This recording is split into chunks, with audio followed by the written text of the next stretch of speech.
President Trump just dropped a bombshell that has the entire establishment losing their minds. In a 2-hour interview with the New York Times, that same New York Times that's been attacking him for a decade, Trump casually revealed that America's control over Venezuela isn't ending anytime soon. When asked if it would be 3 months, 6 months, a year, Trump said, and I quote, "I would say much longer." And here's what they're not telling you about why this matters and who is absolutely terrified right now. So welcome back, and if you're new to this channel, you've just walked into the only place where we cut through the mainstream media propaganda and give you the real story. And folks, today's story is huge.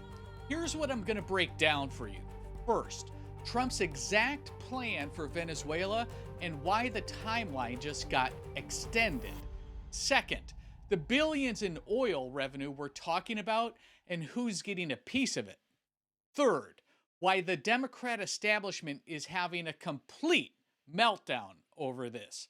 And finally, what this means for your gas prices and for America's energy dominance. Before we get any further, if you want no BS coverage like this every single day, make sure you're subscribed and hit that bell. We're building something special here. YouTube's doing everything they can to throttle us, but I need you in this fight. So let's dive in. Here's what went down. Last Friday, January 3rd, President Trump ordered Operation Absolute Resolve, a military strike that went into Venezuela, captured dictator Nicolás Maduro and his wife, Celia Flores. They're actually now in a courtroom facing narco-terrorism charges in New York City. Trump literally posted a photo of Maduro on the USS Iwo Jima, blindfolded, wearing a Nike sweatshirt and holding a plastic bottle. That man looked like he just got picked up from the gym, except he's a dictator that's a drug runner, and he's being brought to American justice. But the real story isn't just the capture. It's what Trump revealed yesterday in that New York Times interview. Quote, "We will rebuild it in a very profitable way. We're going to be using oil, and we're going to be taking oil." Now, I was having coffee with a buddy yesterday morning. He's a former Marine. He's a great dude.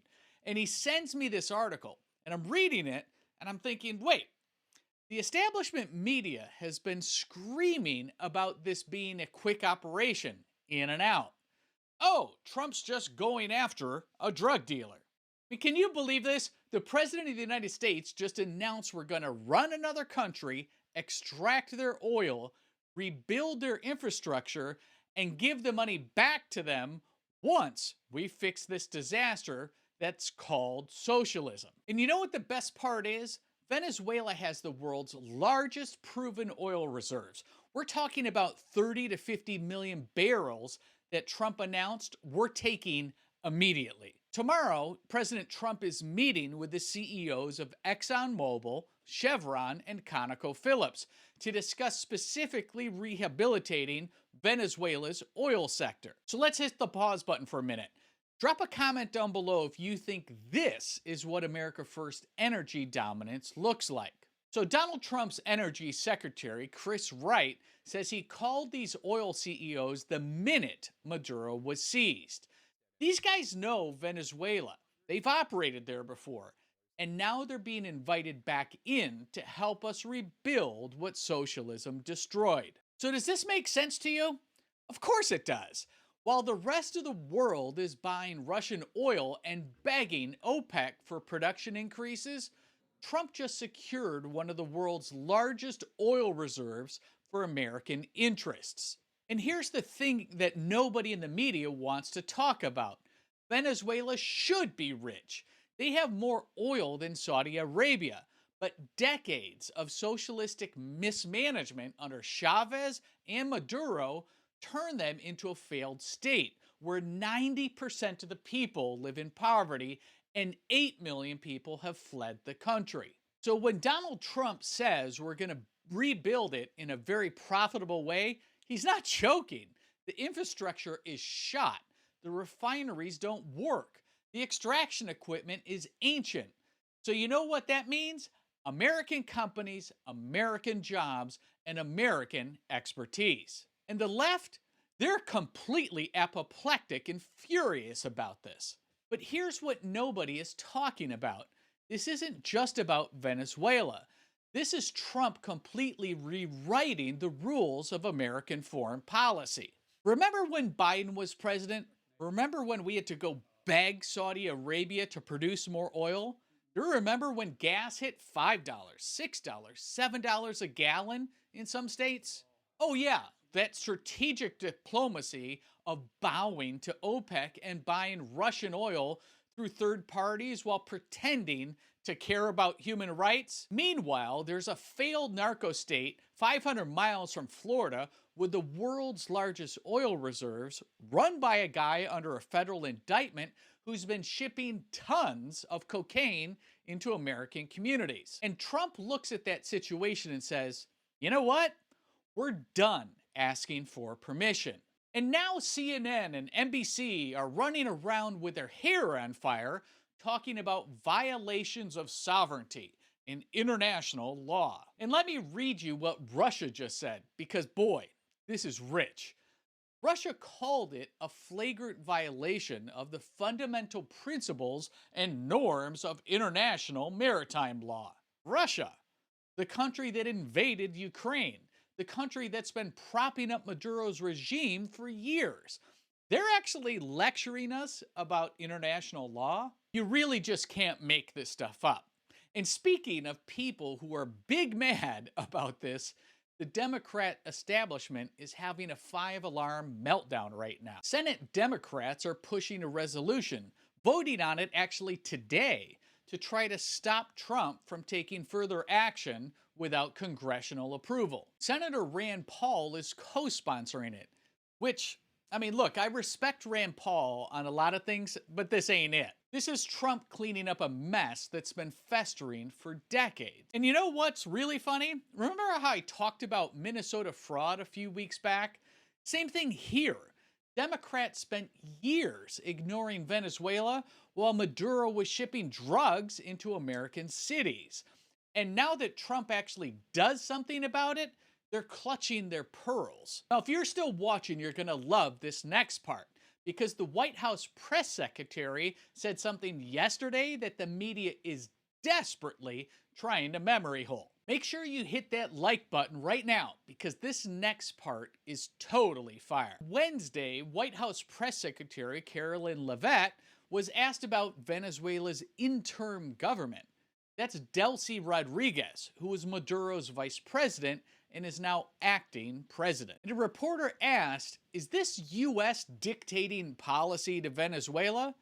You know what she said? Their decisions are going to continue to be dictated by the United States of America. Not influenced, not guided, dictated. And that's exactly what I'm talking about.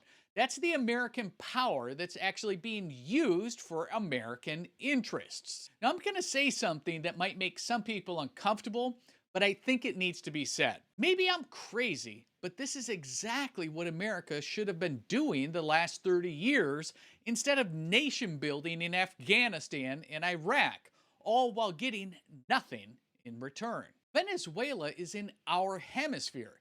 It's 500 miles from Florida. It's been a source of drugs, violence, and illegal immigration for decades. And it has the resources that could benefit both America and Venezuelans if it's managed properly. So tell me if I'm wrong here, but is this exactly what America First policy looks like? Let me know what you think in the comments down below. So a lot of people have been asking me in the comments, isn't this just imperialism? Isn't this what we criticize Democrats for? Not at all. The old way was sending troops overseas, spending trillions on democracy building, and leaving the country worse than we found it. And the American taxpayers foot the bill while getting nothing in return. Trump's way is take out a drug-running dictator who's under a federal indictment, secure resources that benefit both countries, rebuild the infrastructure with American companies, and make sure the Venezuelan people, not the corrupt politicians that are running Venezuela, the people get the profit. Oh, and by the way, your gas prices are about to drop. That's not some abstract geopolitical strategy. That's your wallet. That's my wallet. That's every American family that's been crushed by inflation under Biden. And you know what else? Every barrel of Venezuelan oil that we control is one less barrel that China and Russia can buy. Venezuela's been selling oil to China. Russia was helping them evade sanctions.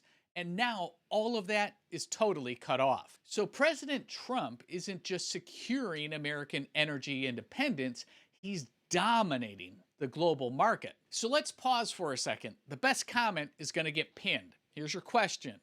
What's the one word that describes Trump's Venezuela strategy? Let me know what you think. Drop it below. So why is the establishment freaking out about this? 3 reasons. First, Trump is proving that American power works when you're not afraid to use it. For 30 years, the foreign policy blob told us we can't do this, we can't do that. Everything requires UN approval and coalition building and negotiating with terrorists and Saudi Arabia. Trump just showed the world that that's totally nonsense. Second, the Democrats are terrified because this is going to be popular. Americans are sick of high gas prices. We're sick of watching drug dealers run our country. And we're sick of apologizing for American strength. President Trump just delivered on all of it. Third, and this is a big one, if Trump can do this in Venezuela, what's stopping him from taking on the cartels in Mexico? Or going after human trafficking networks, or actually securing the southern border with military force? Trump established the precedent, and the establishment knows it. Trump even said in the interview, and I loved this, when asked if he'd send troops if Venezuela tried to block U.S. access to the oil, he said this, "I can't tell you that. I really wouldn't want to tell you that, but they're treating us with great respect." Let me repeat that. They're treating us with great respect. The Venezuelan people are thrilled on what Donald Trump did. So this is a translation. They know what happens if they don't cooperate with Donald Trump and the U.S. military. And that is how you conduct foreign policy. Remember what I told you at the beginning? Trump said U.S. control of Venezuela could last much longer than a year. Well, now you know the full story. This isn't just about one country. This is about America reasserting itself as the dominant power in the Western Hemisphere. This is about energy independence. This is about crushing narco-terrorism. This is about making sure American strength is used and actually used for American interests. This is what we now call the Don Roe Doctrine. And you know what the beautiful part is? The establishment can scream all they want, but the American people are gonna love the cheaper gas prices. And that same media, they want you demoralized. They want you to think that America's best days are behind us. They want you to believe that we have to apologize for being strong. Donald Trump is not giving them that satisfaction. Trump is showing you exactly what's possible when you have a president who actually puts America first. Now here's what I need you to do. First, hit that like button if you enjoyed this video. It's going to tell the YouTube algorithm to send it out to more people just like you and me. Second, drop a comment. Are you on Team Trump on the Venezuela thing, or are you on Team Democrats? Just pick one. I want to see where the community stands. And be sure to subscribe and hit that bell, because we're covering this Venezuela situation every single day, and things are moving fast, and you don't want to miss the next development. And if you want to see how Trump's plan to crush the cartels connects to all of this, check out this link here, this video that I'm going to put up above. It's going to blow your mind. So until next time, stay informed and stay strong. And remember this, we're not just watching history, we're actually part of it. So God bless you, God bless America, and God bless the U.S. military. Okay, let's go.